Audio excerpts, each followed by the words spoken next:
अब आप देख रहे हैं कि परिवार की हालत ये है कि इतने गरीब और लोग पढ़े लिखे नहीं हैं, उनको ये भी नहीं पता है कि कॉम्पनसेशन क्या होता है। ये स्थिति बिहार की दिखाती है। देखिए 20-25 परिवार है और मैंने आपके सामने पूछा कि पुरुष कहाँ है, तो 20 परिवार में से कोई पुरुष नहीं है। और इस तरह की जब घटना होती है तो परिवार इतना असहाय फील करता है कि वो चाह के भी कुछ नहीं कर सकता। शारीरिक मानसिक तौर पर दिवालिया हो गया है, उसको समझ में ही नहीं आ रहा है, होश में ही नहीं है। रिटायर्ड ब्यूरोक्रेट है। बिहार तो बिल्कुल मुखिया विहीन हो गया है। इसके लिए नीतीश कुमार दोषी हैं और उससे भी ज्यादा भाजपा वाले दोषी हैं।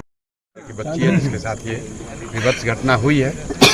एक बात तो ये कि बिहार में ये रोज की बात हो गई है। अभी कुर्नी में मुजफ्फरपुर की घटना हम लोग सुने हैं, अभी ये दूसरी घटना सुन रहे हैं। रोज ही कोई ना कोई घटना हो रही है, वो अलग बात है। लेकिन दो बातें जो समझ में आई, जो मीडिया के माध्यम से हम लोग रखना चाहते हैं। एक तो यहाँ जो 20-25 परिवार यहाँ रह रहे हैं मुस्लिम समुदाय के, उनको ये डर लग रहा है, चाहे उनके मन का सोच हो या किसी ने डराया हो, कि हम केस फॉलो करेंगे तो हम पर कोई हमारा घर जला सकता है, कोई हमको मार सकता है। तो पुलिस प्रशासन से हम लोग आग्रह करेंगे आपके माध्यम से भी कि भाई कम से कम उन परिवारों को सुरक्षित महसूस हो।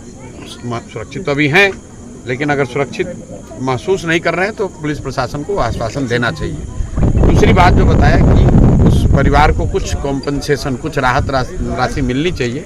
अब आप देख रहे हैं कि परिवार की हालत ये है कि इतने गरीब और लोग पढ़े लिखे नहीं हैं, उनको ये भी नहीं पता है कि कॉम्पनसेशन क्या होता है, किसको मिलना चाहिए। ये तो हालात है। तो कल हम लोग कोशिश करेंगे अपनी तरफ से कि जिला प्रशासन से बात करें कि इस घटना में इनको क्या राहत मिल सकती है। कानूनन जो राहत मिल सकती होगी पैसे रुपए से, वो राहत दिलाने का प्रयास करेंगे। लेकिन ये स्थिति बिहार की दिखाती है। देखिए 20-25 परिवार है और मैंने आपके सामने पूछा कि पुरुष कहाँ है, तो 20 परिवार में से कोई पुरुष नहीं है। सारे बच्ची का जो पिता है वो भी कहीं बाहर बॉम्बे में मजदूरी करने गया है। ये जो हम लोग बात कर रहे हैं, बिहार में हर घर से गांव का गांव खाली हो गया है। महिलाएं रह गई हैं, बच्चियां रह गई हैं, बूढ़े लोग रह गए हैं। और इस तरह की जब घटना होती है तो परिवार इतना असहाय फील करता है कि वो चाह के भी कुछ नहीं कर सकते। न उनको जानकारी है, न उनको कोई मदद करने वाला है।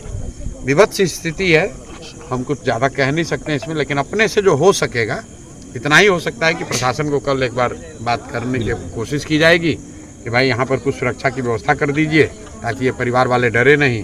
और दूसरा, उस बच्ची के परिवार को कुछ राहत, सरकारी अनुदान जो भी मिल सकता है वो दिया जाए। नहीं होगा तो हम लोग अपने स्तर से जो हो सकते हैं वो करेंगे। सर, जिस तरीके से ये घटना घटी है, इंसानियत शर्मसार हुई है और बताया जा रहा है कि परिवार वालों को धमकी दी जा रही है। इंसानियत शर्मसार ये पहली बार नहीं हुई है। तो बिहार में दिन में 3 बार इंसानियत शर्मसार हो रही है, 4 बार इंसानियत शर्मसार हो रही है। जब बिहार का मुखिया शारीरिक मानसिक तौर पर दिवालिया हो गया है, उसको समझ में ही नहीं आ रहा है, होश में ही नहीं है, तो यही होगा। आप कितनी बड़ी बड़ी घटनाएं होती हैं, कहीं पर भी देखिए न नीतीश कुमार का कोई बयान है, न कोई उनका न कोई कार्रवाई है। अभी मैं पीछे आपने मेरे से पूछा कि कई एसपीओ का तबादला हुआ है, तो मेरा सवाल यही है कि भाई तबादला होना कोई न्यूज़ नहीं है। न्यूज़ ये होना चाहिए कि तबादला किसने किया है, क्योंकि नीतीश कुमार तो तबादला करने की स्थिति में है नहीं। जिस व्यक्ति को प्रधानमंत्री का नाम याद नहीं है, उसको कैसे पता चलेगा कि किस जिला में कौन एसपी जाना चाहिए। तो कौन तबादला कर रहा है, कौन कार्रवाई कर रहा है या नहीं कर रहा है, ये तो उनके अगल बगल जो 4-5 रिटायर्ड ब्यूरोक्रेट हैं। बिहार तो बिल्कुल मुखिया विहीन हो गया है, इसको देखने वाला कोई नहीं है। 4-5 ब्यूरोक्रेट हैं और 3-4 गो उगाही मंत्री सब है।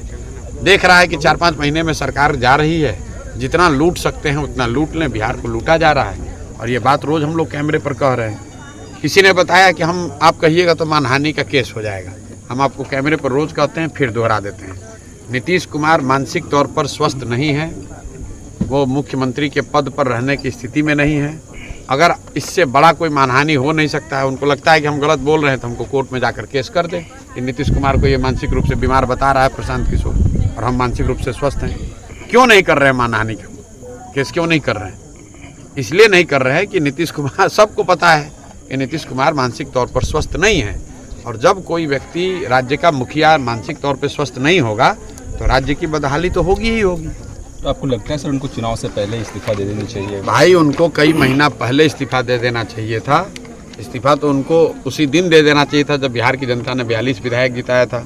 लेकिन राजनीति को अगर अलग भी हटा दें, जब आप शारीरिक मानसिक तौर पर स्वस्थ नहीं है, अपनी चिंता नहीं कर सकते हैं, अपना नाम याद नहीं है, अपने मंत्रिपरिषद के साथियों का नाम नहीं याद है, कुछ काम नहीं कर पा रहे हैं, तो उस पद पे बैठने का क्या फ़ायदा है?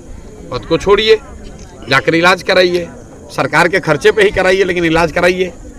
भाई, बिहार के सामान्य परिवार का कोई बच्चा अगर सिपाही भी बनना चाहता है, उसको दौड़ में हिस्सा लेना पड़ता है, उसका मेडिकल होता है, उसकी फिजिकल फिटनेस की जांच होती है।